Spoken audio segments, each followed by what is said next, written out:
nicaragüense tiene derecho a estar informado. Ahora, el podcast noticioso que te cuenta la realidad del país. Noticias, entrevistas, debates y lo más viral. Te lo contamos ahora.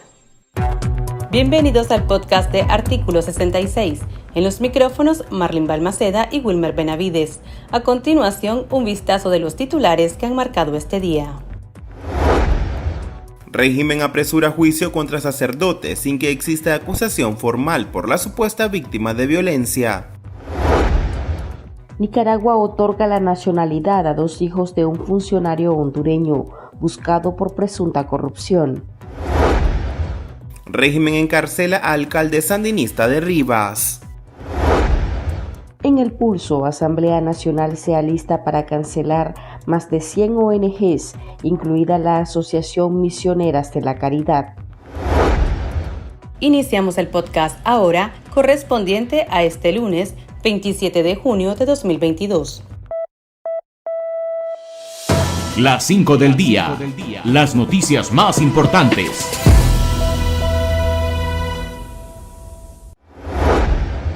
El alcalde sandinista de Rivas, Wilfredo López, quien apoyó el fallido canal interoceánico, fue detenido el sábado 25 de junio por el presunto delito de malversación de fondos, según fuentes. El edil es señalado de sobrevalorar el proyecto de viviendas de interés social llamado Casas para el Pueblo Bismar Martínez, de inscribir propiedades a nombre de terceros y de malversar más de 2 millones de córdobas en el programa de remodelación del parque de la ciudad. Reportes indican que el día del arresto, la policía allanó su vivienda, le decomisó 3 vehículos y lo envió a Managua, donde se encuentra retenido. También habría sido destituido el jefe de recaudación de la municipalidad. Sin embargo, las fuentes afirman que el trasfondo es una desavenencia con otros dirigentes sandinistas del departamento. La justicia del régimen decidió adelantar el juicio contra el sacerdote Manuel Salvador García, de 57 años, por el presunto delito de violencia física y psicológica en perjuicio de una ciudadana que desmintió los hechos y no lo denunció. Reportes indican que la fecha tentativa del juicio era el 8 de julio, pero la jueza Ana Xochitl Fonseca lo programó para el 1. Por su parte, la fiscalía debía presentar este lunes más supuestas pruebas para inculpar al religioso, quien no fue denunciado por ninguna víctima. El cura de Nandaime ya fue condenado a 2 años de prisión por el supuesto delito de amenazas con arma contra 5 personas. El ministro de Hacienda, Iván Acosta, se quejó de las sanciones aplicadas por Estados Unidos y Europa contra los funcionarios del régimen de Nicaragua y países aliados. En declaraciones al medio gubernamental ruso RT Russian Today, Acosta señaló que las sanciones son una forma no civilizada de hacer política y utilizar el comercio de las operaciones financieras para, según él, agredir países equivale a un tanque rodando. El funcionario sancionado reconoció que las medidas son relevantes y al momento han afectado el comercio, el servicio bancario y han tenido un efecto negativo en el transporte, los puertos y la logística. Sin embargo, afirma que continúan haciendo esfuerzos para garantizar el comercio, las inversiones y el intercambio en diferentes áreas. El régimen de Daniel Ortega y Rosario Murillo nacionalizó a 2 hijos del exfuncionario hondureño prófugo de la justicia, Eval Díaz. El Ministerio de Gobernación de Nicaragua otorgó el beneficio a los 2 menores de edad por extensión familiar, días después de convertir en nicaragüense a Eval y a su esposa Yael Rivera Pantoja. Los adolescentes son originarios de México y tienen la nacionalidad hondureña. Ahora también gozan de la nicaragüense, gracias a sus padres, quienes se refugiaron en Nicaragua ante la persecución de exfuncionarios señalados de cometer presuntos actos de corrupción en el gobierno de Juan Orlando Hernández. La Unión de Presas y Presos Políticos Nicaragüenses y la Red de Derechos Humanos RIT realizaron un informe dirigido por el Comité contra la Tortura de las Naciones Unidas CAT, que a través de entrevistas a víctimas de la represión reveló los padecimientos físicos y psicológicos de los excarcelados políticos. El documento indica que estos sufren la muerte civil y ya no se sienten ciudadanos completos. Por su parte, en una opinión pública, el Grupo de Trabajo sobre la Detención Arbitraria de Naciones Unidas instó al régimen a liberar inmediatamente a 13 personas presas políticas, realizar una investigación exhaustiva e independiente sobre las detenciones y adoptar medidas pertinentes contra los responsables de la violación de sus derechos, incluido el caso del ex general en retiro Hugo Torres, fallecido en su condición de preso político. El Pulso. Le medimos el ritmo a la realidad.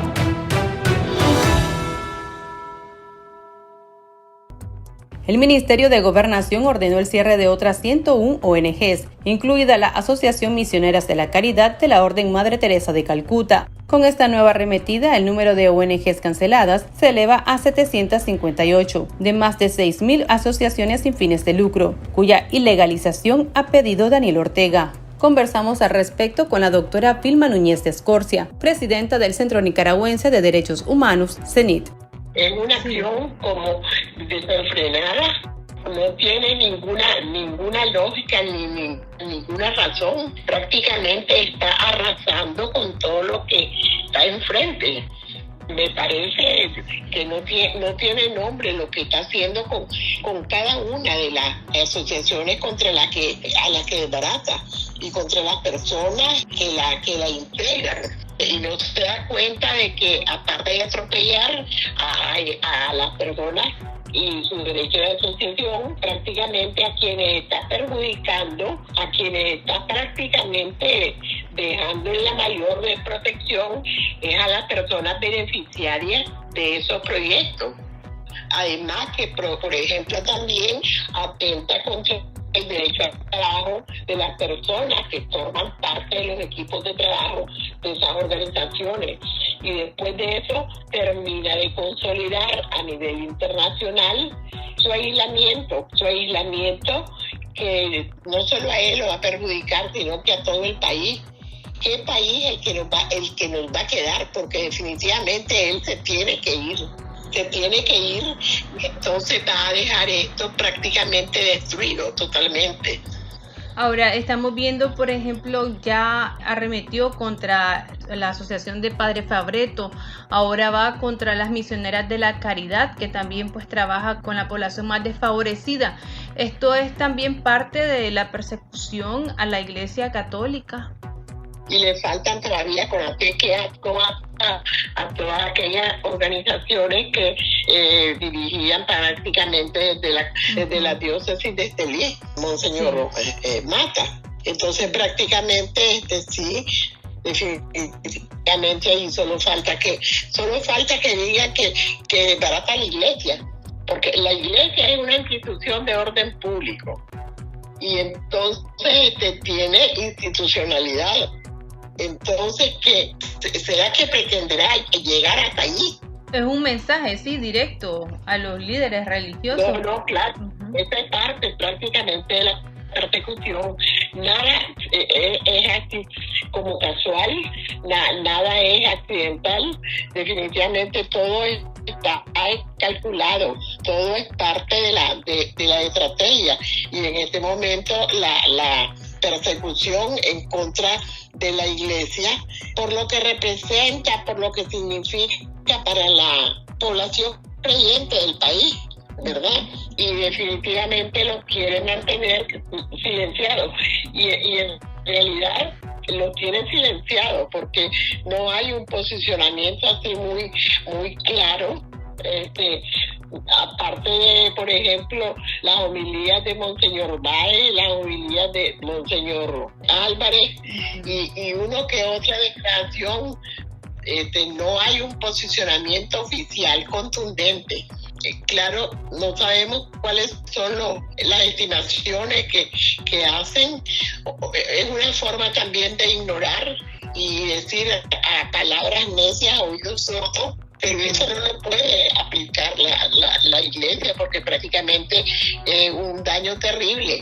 Y así como, por ejemplo, está apoderándose y prácticamente usurpando muchas instalaciones de estas organizaciones a las cuales destruye, cualquier día de esto se mete a una iglesia y se roba todo e instala cualquier cosa. A esos extremos puede llegar este régimen. respetamos cuáles son sus cálculos, pero yo pienso de que sobre todo la secrecía tiene derecho a saber qué está pensando la iglesia, cómo lo valora frente a eso. La gente que es muy conocedora de los mensajes de la Biblia, de los mensajes y todo, saben que detrás de los mensajes que dicen los sacerdotes en su iglesia va prácticamente la reacción en contra de lo que están sufriendo y de lo que están padeciendo, y ya no solamente los sacerdotes y los obispos en la iglesia como tal, sino la feligresía misma. Ya que allí es un ataque también a la libertad religiosa. Aquí hay persecución a la iglesia, aquí hay persecución religiosa. No debemos de decir solamente que con esas quitadas de la personería jurídica están haciendo solo eso, quitando personería jurídica. Detrás de eso va una acción de despojo, porque lo que están haciendo es apropiándose de todo eso. Entonces, no sería nada raro que pronto, si esto no se detiene, si esto no se logra parar, vamos a ver que hasta las iglesias se la van a tomar. Ya hay antecedentes. La denuncia que nosotros sacamos sobre una toma de catedral por parte de unos famosos hermanos Valdés ocurrió en 2019. ¿Por qué? Tenemos temor de que no solamente sea un despojo sino que puede llegar hasta esos extremos, porque detrás de esa quitada de personería jurídica lo que hay es una masiva confiscación y despojo de los bienes de la gente. Eso es lo que hay detrás. El problema estuvo de que Daniel Ortega quiso instrumentalizar a la iglesia llamándola a que fueran mediadores en el primer diálogo. Como no pudo instrumentalizar a la iglesia, entonces se convirtió en su enemigo, y eso ha significado muchos ataques, y ahora ya vemos que ya hay el primer sacerdote en la cárcel. Al respecto, el padre definitivamente, aunque él se haya dejado provocar, porque lo que le hicieron un montaje de provocación. Entonces él fue víctima de esa provocación y sacó un machete, pero eso no fue delito porque él nunca salió de la iglesia. Él podía haber estado diciendo antes, y ahora le está acusando por un montón de delitos. Nada, esa es persecución a la iglesia. Al respecto, doctora, en el caso de supuesta violencia contra una ciudadana, la mujer, la supuesta víctima, pues prácticamente se retractó, desmintió la primera versión y ahora ella es la encarcelada, o sea, no lo denunció. ¿Qué dice la ley en estas situaciones? Eso es una aberración jurídica. Es la muestra más grande de instrumentalización, de desprestigio del Poder Judicial. Este Poder Judicial va a pasar a la historia como los peores de cualquier tiempo. Eso no tiene pie ni cabeza. Y fíjate que no es que le han imputado delito. 2 juicios seguidos. 2 juicios. Primero, un juicio por amenaza. Amenaza que no se dan. Porque aunque él levantaba un machete, estaba adentro, en ningún momento intentó salir de la iglesia a agredir. Entonces no tenía ninguna razón claro, lo provocaron y cayó en la trampa. En el segundo lugar, prácticamente esta señora la presionaron o no sé qué pasó, inventó y después se convenció que estaba cometiendo mal, y entonces definitivamente allí debían de haber dejado sin efecto esa acusación. Bueno, doctora, ya pues finalizando, ¿ustedes se han podido comunicar con las miembros de las misioneras de la caridad? ¿Saben qué es lo que va a ocurrir o qué está ocurriendo con los niños, niñas y personas pues que atendían? No nos hemos podido comunicar porque definitivamente hay determinado tipo de víctimas que son demasiado prudentes. Son demasiado prudentes y no hablan. Sí. Y no hablan. Pero yo a eso no le llamo prudencia. A eso es producto del miedo y del terror que este régimen ha sembrado en el país. Las noticias más destacadas, el ritmo de la realidad nacional y debates para comprender el panorama social, ahora el podcast informativo sobre Nicaragua.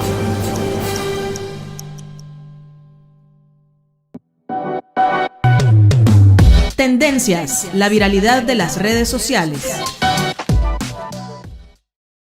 La controversial expresentadora de televisión Suyen Cortés acusó a Canal 13 Viva Nicaragua de presionarla para sobrevivir como presentadora en el medio de comunicación, dirigido por los hijos de la pareja dictatorial Camila, Maurice y Luciano Ortega Murillo. En declaraciones al medio digital Coffee Times, Cortés reconoció que en el canal no hacía periodismo y se convirtió en un bufón para convertirse en un personaje viral. Según la extrabajadora del medio oficialista, ella llegó a ser la figura más famosa de Nicaragua, pero también la más detestada y blanco de memes. Tuve que volverme estúpida para volverme viral, porque era un requisito para quedarme en esta nueva generación en la que lo que prevalece es la estupidez, porque la estupidez vende. Es duro. Entonces me quité mi chaqueta de periodista y me puse la de bufón.